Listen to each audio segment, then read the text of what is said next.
ভারতীয় সমর্থকেরা কানপুরের গ্যালারিতে বাংলাদেশি সমর্থক রবিকে বেধড়ক মারধর করল। খেলা বন্ধ।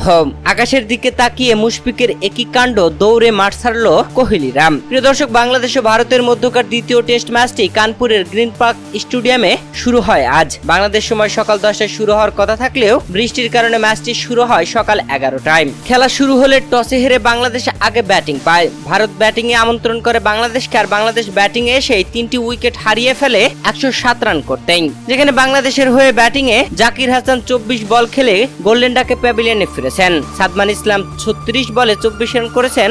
নাজমুল হোসেন শান্ত 57 বলে 31 রান করেছেন। নট আউটে রয়েছেন মমিনুল হক ও মুশফিকুর রহিম। 35 ওভার 2 বল খেলা হতে আবারও শুরু হয় বৃষ্টি। এ সময় মুশফিকুর রহিম আকাশের দিকে তাকিয়ে অবাক কাণ্ড ঘটিয়েছেন। তার রিয়াকশনটা এমন ছিল যা সবাইকে হাসিয়েছে।